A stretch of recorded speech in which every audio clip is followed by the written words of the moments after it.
The grand hall of the celestial spire thrummed with a muted alien energy. The air itself seemed to drink the sound, leaving the glittering assembly of diplomats and dignitaries in an unsettling near silence. He moved through the crowd, a single solid figure of unadorned gray fabric amidst a riot of iridescent scales, feathered frills, and chitinous plates. His name was Leo, and his mission was simple: observe, do not engage, and under no circumstances cause an incident. His people, humanity, were the newest and most perplexing entrants into the Galactic Compact. They were not particularly strong, fast, or technologically superior. Their curiosity, however, was boundless, and their resilience had been noted. Tonight was a test of a different kind, a diplomatic gala hosted by the most ancient and revered of the founding species, the Etherians. Leo's objective was a small, empty seating platform near a towering crystal fountain that sang in subsonic harmonies. It offered a clear view of the proceedings. As he approached, he noted the intricate social dance around him. Seats were not merely furniture. They were statements of alliance, rank, and favor. The empty platform was, he had been assured by his handler, neutral ground. He was 2 steps away when a hand closed around his wrist. The touch was cool, the grip surprising in its firmness. He turned. Before him stood a being of such delicate, impossible beauty that it momentarily stalled his thoughts. She was of the ethereal line, but where others were shades of silver and pearl, she possessed a subtle lavender hue to her gossamer skin. Her large, luminous eyes, the color of twilight, held him. A delicate crown of woven light rested upon her brow. This was the Princess Air. The murmur that had been absent in the hall now bloomed around them, a wave of shocked susurration. Touching was not done. Direct, unmediated contact between species, especially of different ranks, was a profound breach of etiquette. Leo froze, every protocol screaming in his head. His training urged him to gently, but immediately disengage. But her eyes were not haughty or commanding. They held a desperate, urgent clarity.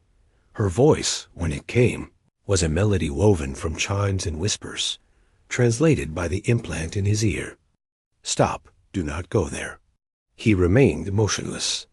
Your Grace, my seat, is a calculated insult, she interrupted, her melody low and swift.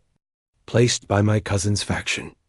To sit there is to publicly align with them against my house. A slight you would not know, but the entire galaxy would see. Your people's first major step would be a misstep, causing you great difficulty. Leo's mind raced.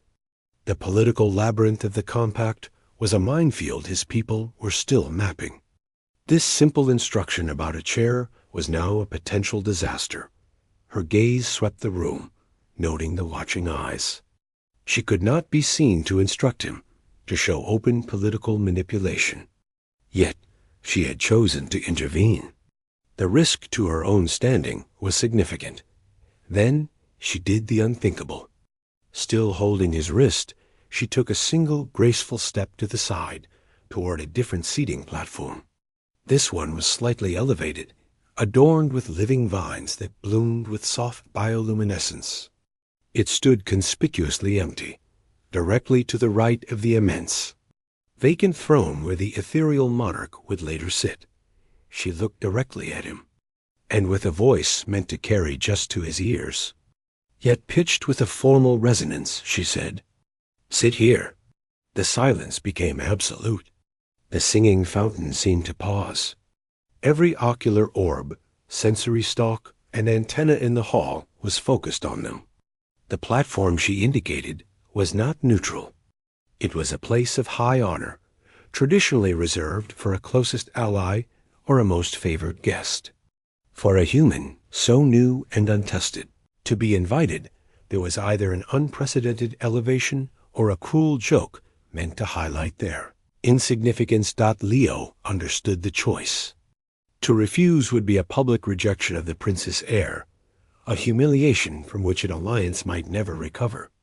To accept would be to make a powerful, immediate enemy of her cousin's faction, and to place humanity firmly in her camp, for better or worse. There was no neutral path left. He looked at her hand on his wrist.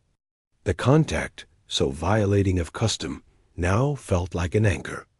It was a raw, honest connection in a room full of subterfuge. She had broken protocol to save his people from a silent, diplomatic wound.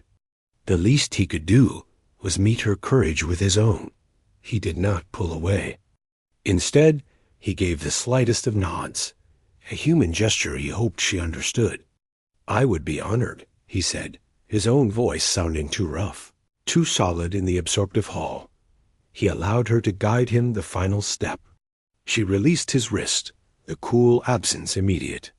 He stepped onto the platform and sat. The material conformed to him, a gentle embrace. The princess heir did not sit beside him. That would have been too much. She simply inclined her head, a regal acknowledgment, and glided away to mingle, leaving him alone on the island of honor. That the tension in the room did not break. It simply changed frequency. It was now a buzzing, speculative thing. Leo sat perfectly still, his hands resting on his knees, adopting a posture of calm alertness he did not feel. He was a soldier in a silent war, and the battlefield was perception. Minutes later, the cousin, a tall ethereal with a cold platinum sheen, drifted past. His gaze lingered on Leo, a look of icy appraisal that promised future complications. Leo met the gaze steadily, offering another small, neutral nod. The ethereal moved on without acknowledgement. The monarch arrived, a being of such profound presence, the very light bent toward him. His multifaceted eyes took in the assembly, pausing for a microsecond on Leo, seated in the place of honor. There was no discernible reaction, only a deep, timeless calm. The gala proceeded. Time stretched. Servers offered delicacies that moved on their own plates. Leo accepted nothing, a prearranged security precaution. He watched, he listened. He became a statue of gray in a sea of shimmering motion. He saw the princess heir navigate the room, her grace a political language in itself. Occasionally, her twilight eyes would find his, and in them he saw not apology, but a fierce shared understanding. They were now co-conspirators in this very public gamble. The critical moment came during the exchange of ceremonial gifts. The cousins' faction presented a star map of a newly discovered nebula, a gift of great beauty and scientific value. It was a move showcasing generosity and intellectual prestige. When it was the princess heir's turn, she stepped forward. "We of the ethereal line value knowledge," her chime voice rang out. "But we value wisdom more. The wisdom to see true value where others see only the unfamiliar. My gift is not of territory or data." She gestured, and a servant brought forward a simple sealed container. With a touch, it opened. Inside, on a plain pedestal, was a rock. It was a rough, jagged thing, dark basalt from the look of it. A confused ripple went through the crowd. "This," the princess said, "was brought to me by our new friends from Earth. It is a piece of their first home, a fragment of the world that cradled them. It holds no rare minerals. It emits no energy. It is, by all standard measures, worthless." She paused, letting the judgment settle. Then she continued, her voice softening. "But it is a piece of the world that, against all cosmic odds, kindled the flame of life and nurtured a species that looked up, wondered, and fought its way to the stars with nothing but that flame to guide them. It represents tenacity. It represents a different kind of strength.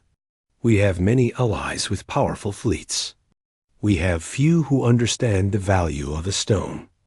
I place this humble stone alongside our greatest treasures, for it reminds us that foundations matter." The silence this time was thoughtful. The cousin's star map suddenly seemed flashy, impersonal. The stone was a story. It was humanity's story. And Leo, sitting in the place of honor, was part of it. He was the living context for the stone. The monarch looked from the stone to his daughter to Leo. A subtle warmth seemed to emanate from him. He raised a hand in a gesture of acceptance. A profound gift, the monarch's voice resonated. It will reside in the heart vault, a reminder for us all. The gala ended not long after. As the assembly began to disperse, the princess heir approached Leo's platform. He stood. "You sat," she said, her melody private again. "You asked," he replied. It was a request that sounded like a command. "I apologize for the directness. And the contact?" "The contact was necessary," Leo said. "My people have a saying. Sometimes you must shake the system to change it." She considered this, her luminous eyes reflecting the hall's fading lights. "Your stone was the key. But your presence here, your calm in the eye of the storm, gave it meaning. You did not flinch. You did not boast. You simply were." That was more telling than any speech. "We are good at simply being," Leo said, "and occasionally at finding a good chair." A sound like whispering leaves escaped her, a laugh. "And I am glad you found this one. The journey forward will be complex." "My cousin is not pleased." "We are used to complex," Leo said, "and we are better allies than enemies." She inclined her head in agreement, a mirror of his earlier nod. "Walk with care, Leo of Earth, and you, your grace." He stepped off the platform, his feet feeling the solid floor once more. As he walked back through the thinning crowd, the gazes upon him were different. No longer curious or dismissive, they were measuring, thoughtful, some even wary. He was no longer just a human. He was the human who sat in the place of honor, for whom a princess broke protocol, whose home was